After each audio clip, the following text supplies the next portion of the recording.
आज की क्लास में हम रिलेशन बिटवीन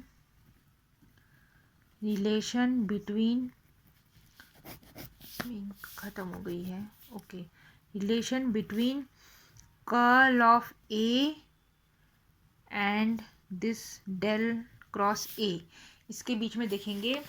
तो इसमें सबसे पहले जो डेल है, डेल को किस तरीके से लिख सकते हैं, सॉरी, पहले हम देख लेते हैं जो vector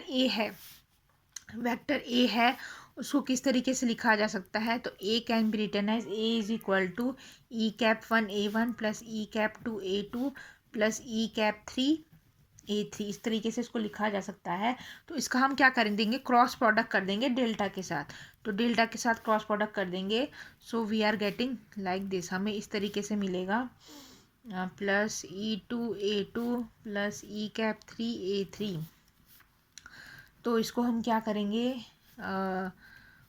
E cap 1 A1 plus del cross ई cap 2 A2 plus del cross ई कैप 3 A3, इस तरीके से इसको कर देंगे। अब इसमें एक एक टर्म करके सिंप्लीफाई करेंगे, first term, second term, third term. तो पहले फर्स्ट टर्म लेते हैं। तो फर्स्ट टर्म कौन सी है, डेल क्रॉस ई कैप 1 A1। तो ये हमारी फर्स्ट टर्म है। इसमें A1 को किस तरीके से लिखा जा सकता है, E1 A1, आपको याद होगा E1 is equal to H1 del U1 होता है। E1 is equal to H1 del U1, वही चीज़ हमें E1 की यहाँ डाल देनी है। तो it becomes del cross A1 H1 del U1। फिर इसी तरीके से सेकेंड टर्म, अब इसमें क्या करना है, इसमें सब्स्टिट्यूट कर देना है। इसको फाई ले लो, this is phi and this one is B. इसको बी ले लेते हैं, वेक्टर बी, और इसको फाई ले लेते हैं। सो यहाँ पर क्या लिखते हैं, phi is equal to A1 H1 और B is equal to H1 del U1। इसमें जो वेक्टर आइडेंटिटी है वो यूज़ करनी है, ये वाली। जो क्रॉस प्रोडक्ट हो रहा है, एक स्केलर क्वांटिटी है और एक वेक्टर क्वांटिटी का क्रॉस प्रोडक्ट करेंगे डेल्टा के साथ। तो वो इसको एक्सपांड करेंगे तो हमें मिलेगा del phi cross B plus phi del cross B, इस तरीके से मिलेगा। ठीक है, तो इस फाई के बदले ये रख देते हैं, बी के बदले ये रख देते हैं। तो इसको एक्सपांड करेंगे तो हमें E cap 1 A1 is equal to मिलेगा del cross A1 H1 del U1 is equal to, यहाँ लिख देती हूँ नीचे, ये हो जाएगा डेल A1 H1। यहाँ पर क्या आ जाएगा, डेल ए फाई के बदले क्या आ जाएगा, A1 H1 और बी के बदले H1 डेल U1। यहाँ हमें मिलेगा डेल U1 प्लस ये हो जाएगा A1 H1 del cross del U1। अब जो वेक्टर आइडेंटिटी है डेल क्रॉस डेल U1, वो है zero. Del cross del U1 क्या हो जाता है, हमेशा कोई भी इस तरीके का होता है डेल क्रॉस डेल U1, वो हमेशा ज़ीरो होता है। तो इसमें हमें डेल क्रॉस डेल U1 वाली जो टर्म है वो ज़ीरो ले लेनी है। ये वाली जो टर्म हो जाएगी वो ज़ीरो हो जाएगी। सो हमें फाइनली क्या मिलेगा, डेल क्रॉस ई कैप 1 A1 हमें क्या मिलेगा, इट इज़ इक्वल टू, ये हमें मिल जाएगा, ये वाली टर्म ही आएगी खाली, del A1 H1 cross del U1, ये ज़ीरो हो जाएगा बिकॉज ऑफ दिस आइडेंटिटी। इसी तरीके से अच्छा, इसमें जो हमें पता है ई कैप 1 क्या है, H1 डेल U1 है, तो वो वैल्यू हमें डाल देनी है। तो ये फाइनली हमें मिलेगा E1 A1 is equal to del A1 H1 cross E cap 1 H1। तो U1 के बदले हमने क्या रख दिया, ई कैप 1 H1 के फॉर्म में इसको लिख दिया। अब जो डेल्टा की जो डेफिनेशन है डेल्टा ऑपरेटर की, it is equal to E cap 1 H1 orthogonal curvilinear coordinate system में जो डेल्टा है उसको इस तरीके से लिखा जाता है E3H3 del by del U3, इस तरीके से इसको लिखेंगे। और बस ये जो वैल्यू है डेल क्रॉस ई कैप 1 A1 ये क्या हो जाएगा फिर, ये हो जाएगा बस इसमें डेल्टा का भी जो वैल्यू है, एक्सपांशन है, वो लिख देना है। तो ये हमें इस तरीके से मिलेगा। यहाँ पर A1H1, यहाँ पर ये फाई के बदले क्या आ जाएगा, A1H1 plus E2H2 del A1H1 upon del U2 plus E3H3 del A1H1 upon del U3 cross E1H1 cross E1H1। तो ये जो टर्म है उसमें डेल्टा का जो एक्सपांसन है वो हमने रख दिया है, तो हमें इस तरीके से ये मिलेगा। अब इसमें जो क्रॉस प्रोडक्ट होता है, क्रॉस प्रोडक्ट की आइडेंटिटी लगानी है। तो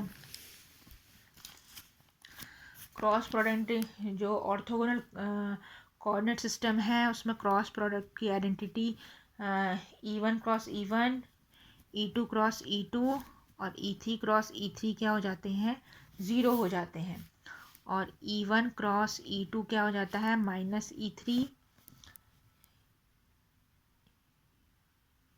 -E3 हो जाता है। और E2 क्रॉस E3 क्या हो जाता है, वो E1 हो जाता है। और E3 क्रॉस E1 होता है वो E2 होता है ना। तो ये E1 क्रॉस E2 क्या हो जाएगा, E3 हो जाएगा। E2 क्रॉस E3 E1 हो जाएगा। E3 क्रॉस E1 E2 हो जाएगा। और इसको अगर -E3 क्रॉस E1 करोगे तो भी E2 होगा। E1 क्रॉस E3, इसको अगर उल्टा कर दोगे E1 क्रॉस E3 तो वो माइनस साइन आ जाएगा, तो it is also equal to E2। Similarly यहाँ पर E2 क्रॉस E3 की जगह E3 क्रॉस E2 कर दोगे और आगे माइनस लगा दोगे, इट इज़ ऑल्सो E1। और यहाँ पर E2 क्रॉस E1 आगे माइनस लगा दोगे, सो इट इज़ यहाँ पर -E2 क्रॉस E1, तो it is equal to E3। ये क्रॉस प्रोडक्ट की आइडेंटिटी है, वही हमें यूज़ करनी है इसमें। तो वो जो हमने इक्वेशन ऑब्टेन करी थी वो मैं यहाँ पर दोबारा लिख देती हूँ। जो हमें इक्वेशन मिली थी वो मिली थी E1H1 del A1H1 upon del U1 plus E2H2 del A1H1 upon del U2 plus E3H3 del A1H1 upon del U3 cross E1H1। तो इसमें क्रॉस प्रोडक्ट हमें देखना है। सो इसमें देखोगे E1 क्रॉस E1 क्या हो जाता है, ज़ीरो हो जाता है। E1 क्रॉस E1 ज़ीरो हो जाएगा। E2 cross E1, E2 cross E1 क्या हो जाएगा, E2 क्रॉस E1 क्या हो जाएगा, इट इज़ E3।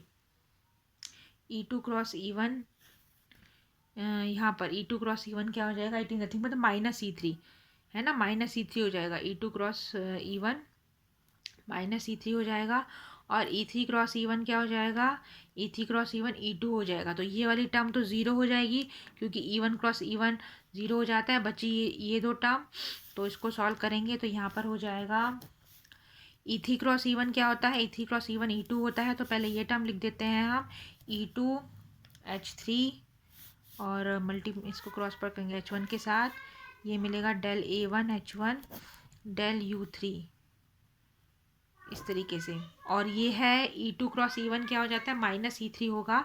तो मैं यहाँ -E3 H2H1 del A1H1 upon del U2, ये इस तरीके से हमें ऑब्टेन होगा। अब इसमें क्या करेंगे,